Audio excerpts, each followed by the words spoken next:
उपमुख्यमंत्री आणि ठाण्याचे पालकमंत्री एकनाथ शिंदे यांनी आज गणेश नाईकांकडे असणाऱ्या वन खात्याच्या अधिकाऱ्यांना फैलावर घेतलं।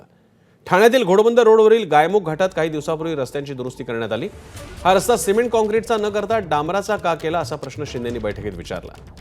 वन परिसरात काँक्रीटचा रस्ता बांधण्याची परवानगी वन खातं देत नाही असं कारण सार्वजनिक बांधकाम विभागानं दिलं। त्यावरून एकनाथ शिंदे वन अधिकाऱ्यांच्यावर चांगले संतापले। लोकांच्या जीवापेक्षा तुम्ही मोठे नाही, तुमच्या वरिष्ठ अधिकाऱ्यांना ताबडतोब सांगा, घोडबंदर रस्त्यावर सिमेंटचा रस्ता बांधण्यास परवानगी द्या, नाहीतर अपघात झाल्यास तुम्हाला जबाबदार धरलं जाईल, तुमच्यावर गुन्हे दाखल करणार नाही या गैरसमजात राहू नका अशा शब्दात शिंदेंनी अधिकाऱ्यांना फैलावर घेतलं। आपले प्रतिनिधी अक्षय भाटकर याविषयी अधिक सांगतात। अक्षय, घोडबंदर रोडचा हा पुढचा भाग जिथे डांबरी रस्ता बनवण्यात आलेला आहे आणि हा विषय आणि त्याच्या मागे जे राजकारण आहे आपल्याला कल्पना आहे, नाईक आणि शिंदे, नाईक भाजपकडून आणि शिंदे शिवसेनेकडून, काय सांगशील याबाबत?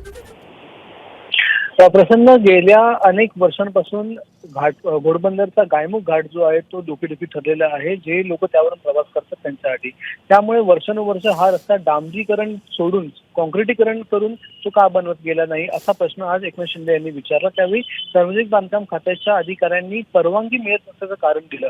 ताबडतोब त्याचवेळी वन विभागाच्या अधिकाऱ्यांना एकनाथ शिंदे यांनी विचारलं असता त्यांनी देखील आम्हाला परवानगी देता येत नाही, कारण की वनक्षेत्र असल्यामुळे वनक्षेत्रामध्ये आम्ही काँक्रीटचा रस्ता बनवून देत नाही असं त्यांनी उत्तर दिलं होतं। याच्यामध्ये एकनाथ शिंदे प्रचंड भडकले आणि त्यांनी ताबडतोब हा रस्ता जो आहे तो सिमेंट आणि काँक्रीटचा करण्यासाठी परवानगी द्या आणि तो गुन्हे दाखल देखील आम्ही करू शकतो असं सांगितलं। आता याला पार्श्वभूमी देखील गणेश नाईक यांची आहे। मात्र सध्या आज जे संभाषण झालं त्याच्यामध्ये कोणती राजकीय याच्यामध्ये हे नसून त्यामुळे पूर्णतः घोडबंदरचा रस्ता जो आहे तो पूर्णतः लवकरात लवकर दुरुस्त व्हावा या संदर्भातलं वक्तव्य जे आहे ते एकनाथ शिंदे यांनी केलेलं दिसून आलं। धन्यवाद अक्षय, तुम्ही दिलेल्या या सविस्तर माहितीसाठी।